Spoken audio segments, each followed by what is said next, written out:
Schema theory, hot topic 9. This image shows Schmidt's schema theory model. Fantastic.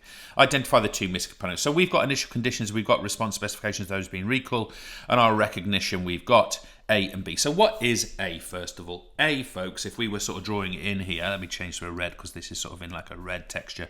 This here would be sensory consequences. So it, you will probably be asked to write it consequences. Be asked to write it directly onto the model, but so I'll put that there. Obviously, we would put that here.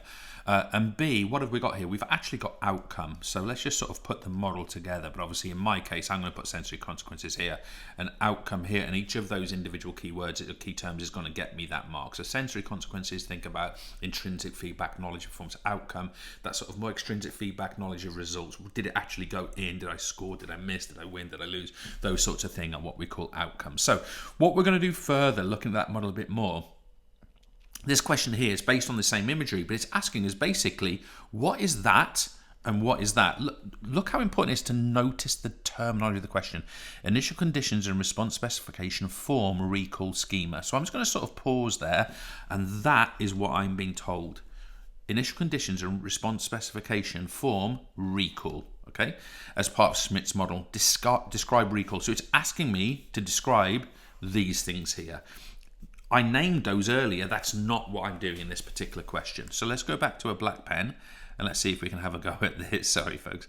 Okay, initial conditions. What is it, first of all? Initial conditions is the entire display. Remind yourself of the word display. This is all the information in the environment, okay? So it is all the information. That is what we mean by the initial conditions, with all the stimuli in the environment. This is characterized by sensory data. Okay, when we talk about sensory data, folks, we are talking about visual stimulus. We are talking about sounds. We are talking about potentially feelings being in balance or not in balance. We are talking about intrinsic things, extrinsic things. It's all of that information. Response specification, that is different though. It is what the performer needs to do.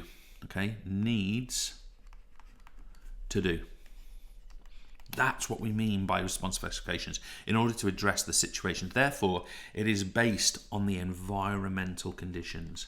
So one of the things you might want to do here with schema theory is start to be linking it directly to things like open environments, complex scenarios. That's when schema is really challenged, because of course things that aren't open, things that aren't complex, let's take a shot put, which is a habitual repetitive close skill. Of course we don't have to interpret the entire display. Very few things actually matter in that situation, and they're relatively fixed, or they are fixed. So therefore, this really comes into its own when we talk about open and complex skills. That's where Schmidt's theory becomes really relevant. And with that in mind, folks, I just want to make sure that we've got a comprehensive understanding of this theory as a whole. So let's just go through this. I'll sort of do it in green for the top section, and then we'll go down. So this here, folks, as we know, this is initial conditions. So let's be clear. This is the display. This is the display. This is sensory information. I'll just put sensory data to make it a little bit shorter for myself. And notice here how important selective attention is going to be. Why? Because in order for us to choose the right response specification in a second, we're going to need to deselect a load of irrelevant stuff. So selective attention is in place in that scenario. Secondly, folks, what have we got here? We've got response specification. Okay, response specification. What do we mean by that? This is what needs to be done. What needs to be done. It is also based on, let's say, IC, initial conditions. It's based on that, based on initial conditions, and therefore it is often a unique solution. Let me be clear what I mean by that. If you think about truly open situations in sport, the exact response required in any given situation could be utterly unique to that specific situation. Think about passing in hockey. Think about receiving a pass with the fingertips in netball. Yes, there's similarities, but every individual circumstance will be different. Therefore, we need this schema to be as broad as possible so we can apply that solution in a range of different ways. Now, before we go on to the next stage, I do want to mention the effector mechanisms. Remind yourself what these are, guys. These are nerve transmissions, so they're nerve transmissions, and they're muscle contractions. So when we talk about effector mechanisms, guys, we are literally talking about the movement element.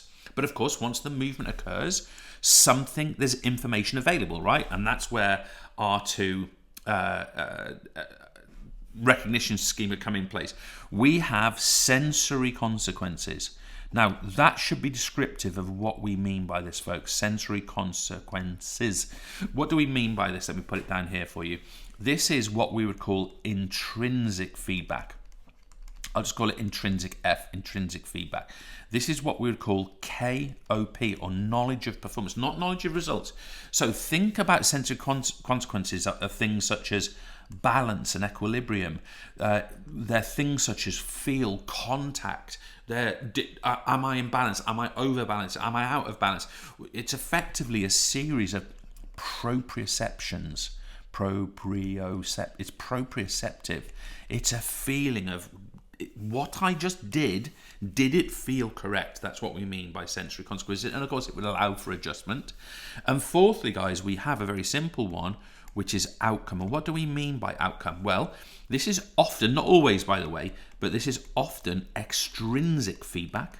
That could be, knowing, for example, the ball went in the net in netball, or it could, score a goal. It could be my pass was received. It could be the distance I threw or jumped or whatever. But also, we know this as KOR, and it's the actual outcome of the performance. So think about distances, heights, times, successes, failures, ins, outs, points lost. This is outcome. And of course, what does this sensory consequence and outcome together mean? It means that we can refine the schema overall and be able to interpret conditions differently each time we come up against that situation. Now, if we're asked to analyze this, what would we do? So I'm not going to write an answer to you, but if we were simply asked to analyze Schmidt's model, and perhaps we need to do it with an example, we'd give our example. I've used one already. I've said catching. I'd give my example of catching a netball, I should say, with the fingertips in netball. Okay, so that's going to be my example that I'm going to use. And then what I'm going to do is I'm going to write 4 paragraphs, perhaps with a conclusion. So paragraph 1 is going to be what? It's going to be about the initial conditions. And I'm going to talk about all the data. So that's going to be the flight of the ball, the position I am in, the position of my teammates, etc. So initial conditions. Then paragraph 2, folks, I'm going to now talk, in this case, about the response specification. So I'm going to say RS, response specification. What needs to be done? And literally here, I'll be talking about, let's say, flexing the right shoulder and left shoulder, extending the fingers, ensuring that weight is on the front foot, etc., etc. I say what needs to be done. Now, I might do a third paragraph simply saying what are the effector mechanisms. So I'll just put EM there. So I'll be talking about here nerves, and I'll be talking about muscles and specifically saying which muscles contract, perhaps in which order. Then paragraph 4, what I would do here is I would now talk about my SC, my sensory consequences. I could be talking about the feel of the catch, for argument's sake. I'd go a little bit deeper on this, but I'll be talking about the feel of the catch. And then paragraph 5, let's say I'm going to be talking here about the outcome. So I'll just put O. Caught or not caught? Did I go on to score or not score? And so on. And that is how I would do that. Why would I do it that way? Because analyze, remember, we break it into its parts. So here we've got initial conditions, we've got response specification, we've got SC, sensory consequences, and we've got outcome, and we explain each part, in this case, in relation to an example that I've chosen to give, which is catching a ball with the fingertips in netball, or the example that was provided to me in the question, let's say. That, folks, is a beautiful way to remember how to analyze something. When you analyze something, you're breaking it into its parts, and you're explaining each part, perhaps in the context of an example.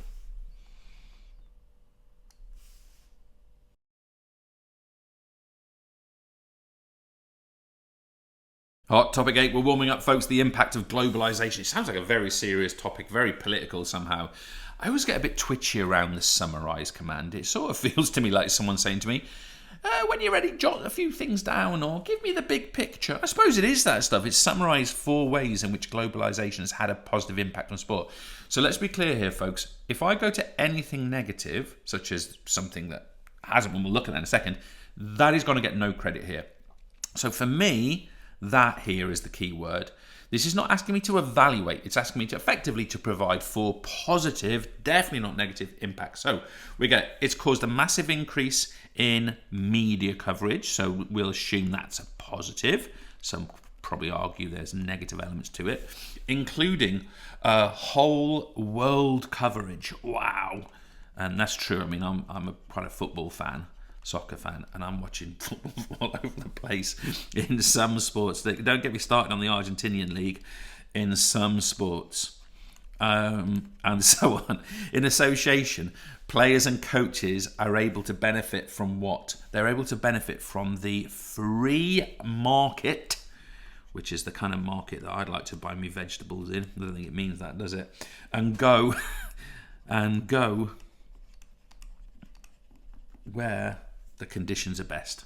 So let's think about what that means. That means that, let's say, excuse me, I've got a cough here. Sorry, folks. Our best. So let's say that we've got a talented Western Samoan rugby player, would be a classic example.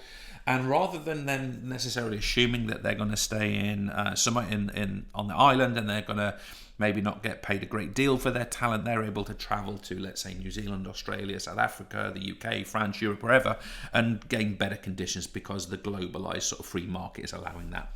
For this reason, talent searches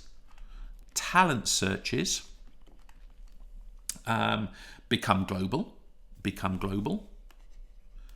So, I mean, that's a really interesting point, isn't it? You know, we think very potent and powerful, well-resourced, rich, let's say, football clubs are able to talent search in the entire globe. I'm a Nottingham Forest supporter, for example. Boo! And see what happens at the weekend, eh?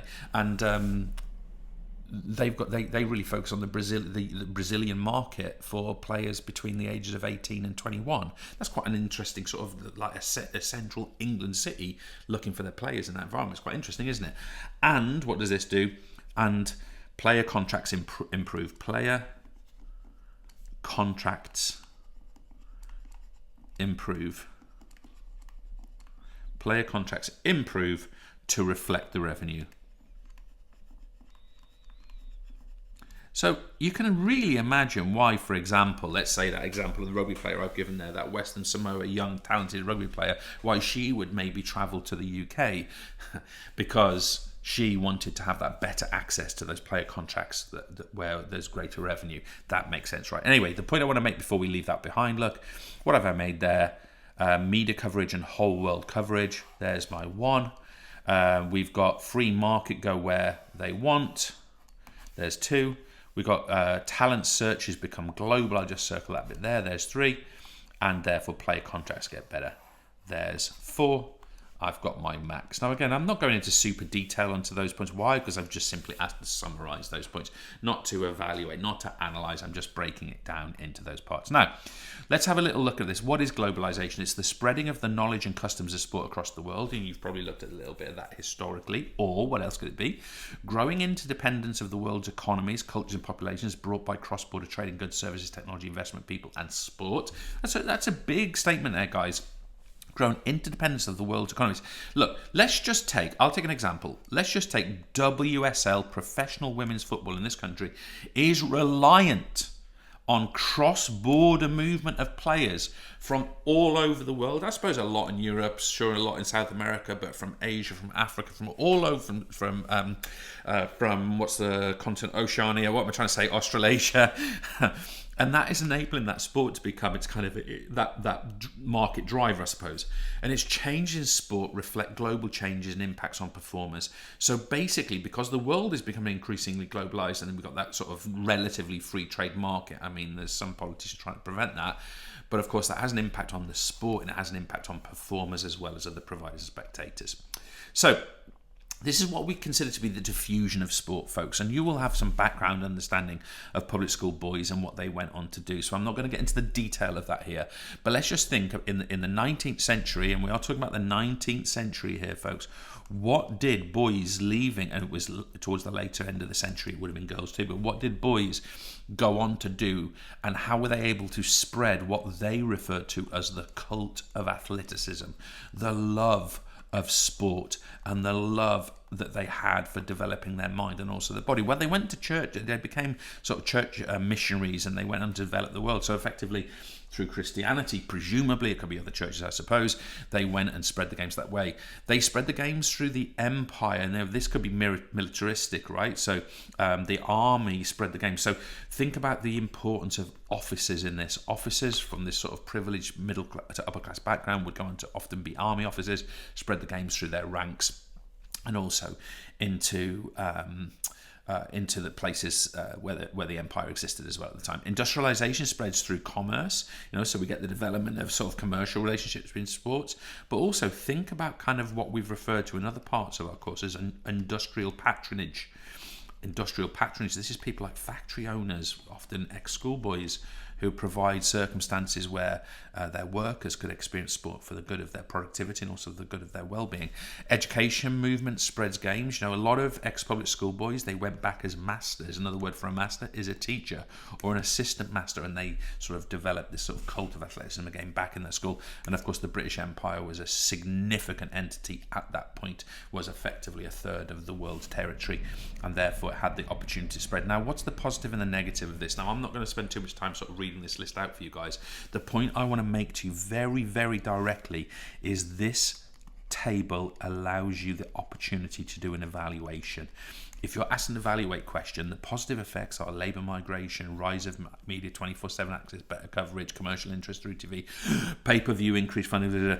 I'm not going to get too details. The point is, when you are evaluating about globalisation, you can give this as a positive, okay? But you can say, on the other hand, we get this increase in deviancy. So when you are evaluating, folks, you are saying words like strengths, weaknesses, on the one hand, on the other hand. This is what we do when we evaluate, folks.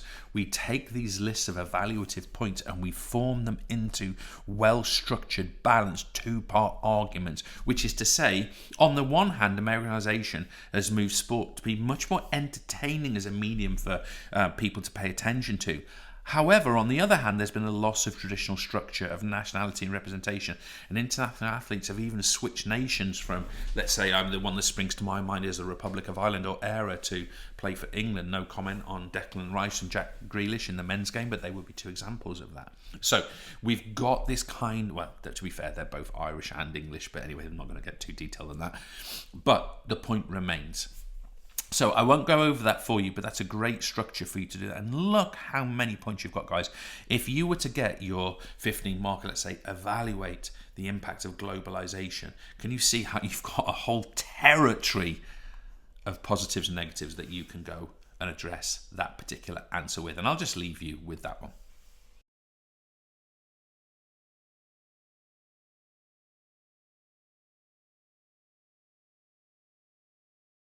Folks, what a massive topic this is, and we're going to select certain elements of aggression and assertion and focus on those. Let's look at our question from our national mock exam first of all. It tells us examine the aggressive cue hypothesis. Obviously, you're going to see that we're going to look at that in a second, but this is the key word, and the strategies to reduce aggressive behaviours by performers in sport. Guys, I cannot stress enough that this in essence is a two-part question. We've got this part here, examine aggressive cue hypothesis, and then we've got to examine the strategies to reduce aggressive tendency by performers. Those are two parts of the question. Of course, I've got a third because I can use understanding from across the course to help me answer that, and we'll look at examples of that in a second. But the first thing I was going to say to you is cover both elements, and we'll look at an answer in relation to that in a second. But obviously the first thing that will mark out some students from others is some students will only do one of those things, and that is a major flaw in people's answering. You must must complete both halves, or both sections, I should say, of this particular question. Before we dive into the actual answer, let's remind ourselves of Berkowitz's theory. Okay, what is it? Berkowitz became quite.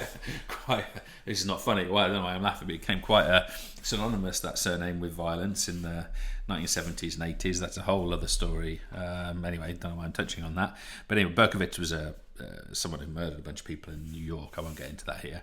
Not this one. It's just a different one. But anyway, let's get back into this. So let's have a think about this. Effectively, what this theory tells us is if there is an environmental cue, let's say that environmental cue is loss of a game or losing. Let's say it's rivalry. Let's say it's frustration, etc. These sorts of things that can trigger more sort of intolerant behaviours. What's going to happen is that's going to lead to an increase in arousal. So depending on the environmental conditions, a performer is going to experience an increase in arousal. For example, someone's losing heavily in a badminton match or something like that. Now, this is the important thing. Whether aggression is likely to happen, of course, that's going in this direction, or it's less likely to happen, depends on the following factor. Is the aggressive cue present? Now, I should stress what an aggressive cue actually is. It could be a person. It could be an object. It could be a comment. You know, someone says something to you, for example. It could be a situation. But let's say that we've got my badminton example. Right, badminton players got frustrated. Perhaps they're losing the game very heavily. Their arousal goes up.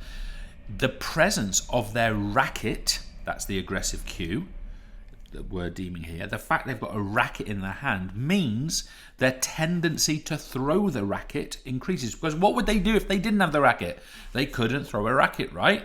Whereas if we're in a situation where, let's say, the performer is experienced that high arousal, they've gone for sort of change of ends at the end of a game, and they've put their racket down, there's no aggressive cue in their hand, they are less likely, obviously by definition, to throw that racket against the wall. This is what we're talking about. An ice hockey player is more likely to hook someone with their hockey stick because they've got to stick. Sometimes that aggressive cue can be the presence of a person. You know, you might find that one coach who coaches you rugby or football or netball wants you to be particularly aggressive. If they are present, you're more likely to form that aggressive behaviour in that situation.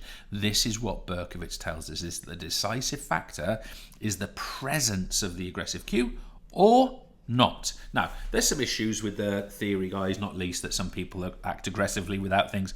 But look, when aroused, the presence of or absence of aggressive cues determines whether aggression is likely.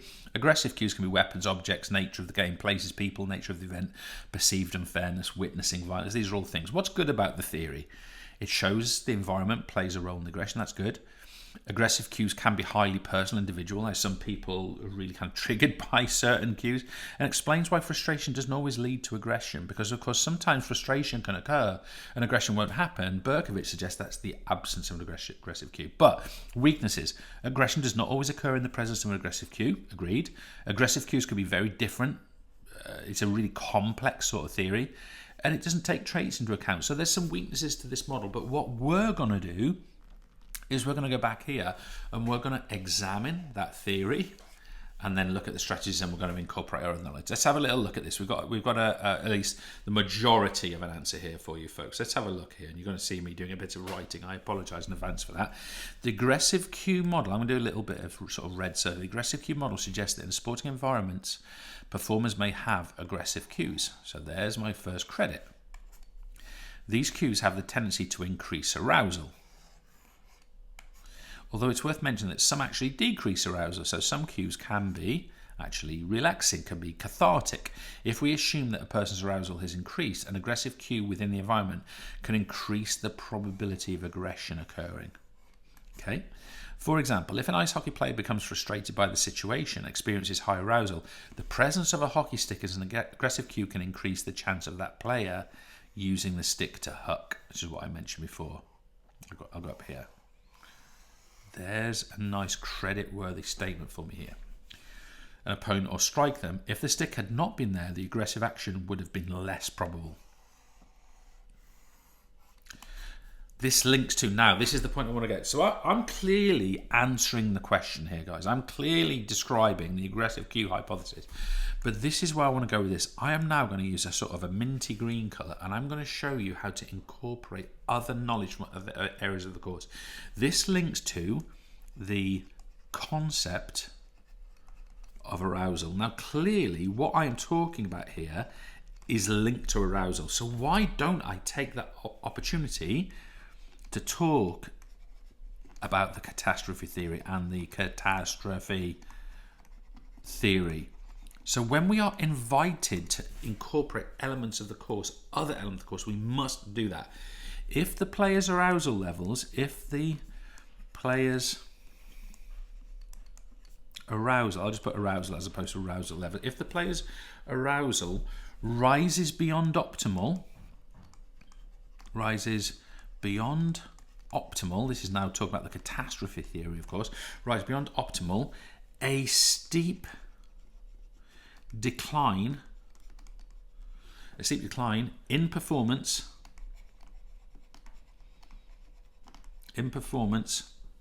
can occur. So basically saying what catastrophe theory tells us is if a person's arousal goes past that optimal point, a drop-off will occur in that situation. This is the catastrophe. This is the catastrophe.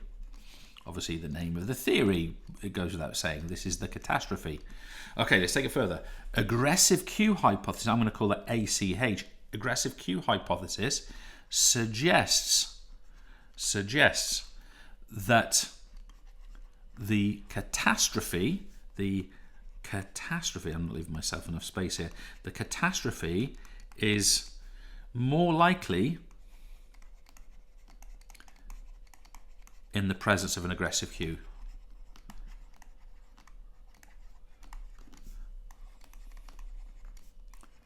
So what we're doing here, folks, is we're linking catastrophe to the act of aggression if the presence of aggressive Q. So basically we're saying, look, if this aggressive Q is present and this person chooses to become aggressive, one potential description of this is catastrophe from catastrophe theory.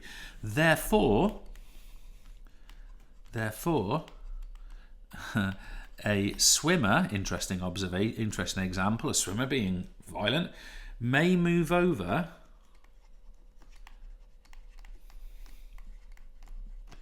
in their lane, so they're effectively moving over their lane towards an opponent in their lane, and strike an opponent. My God, sort of swimming competition is this? And strike an opponent. Don't see that very often in the pool, do you? Strike an opponent if that opponent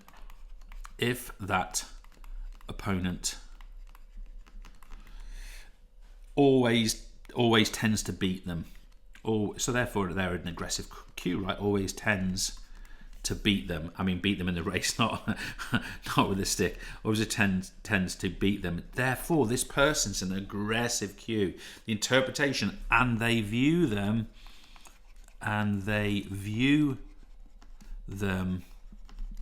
as an aggressive Q. So this is a perception. The presence of this particular swimming competitor triggers aggressive behaviours in this performer.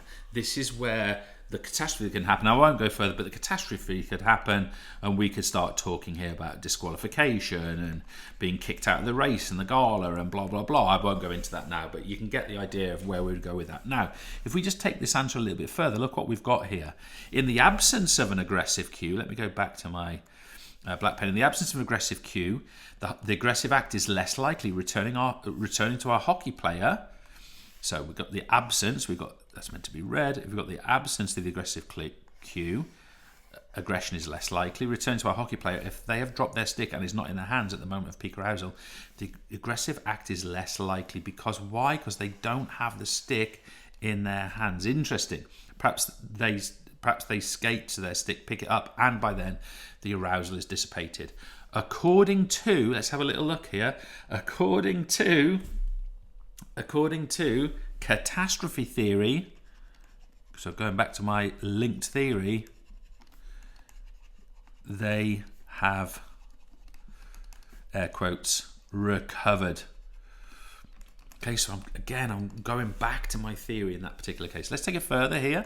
What have we got? Aggressive acts must be punished, but this relates to the 3 modes excuse me, of reinforcement. So now I'm looking at a different theory. So we're saying, okay, aggressive act, just to be clear, this is now the strategies to prevent aggression. So we must punish. So our answer would be, right, there's the method, punish the aggressive act, but it's now linking to my reinforcement, with punishment being a method of removing a typical response to a stimulus. An absence of this type of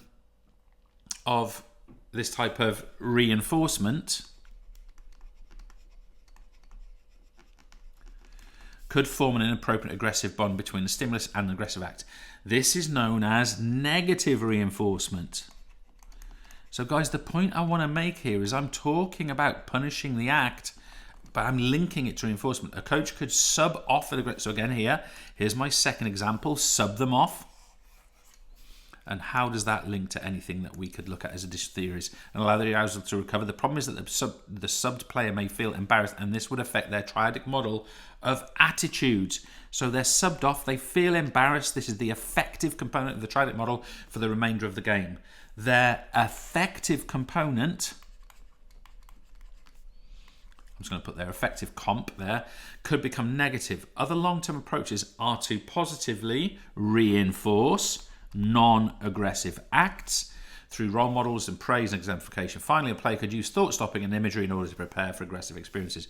So you can see what I'm doing here, guys. There's loads of answers to how you prevent imagery in here. Tons and tons of them, subbed player. But I'm also linking this to other areas of course. Note here, it's worth remembering that visualization is not just for performance, it can be done visualization for conflict and how to deal with it. So I'm linking this to actually visualization as well. So guys, going back to my original structure, I have examined aggressive cue hypothesis, I've linked associated theories, I have examined the ways that we could prevent aggression by a player, and I've linked appropriate theories. That is exactly what we were asked to do.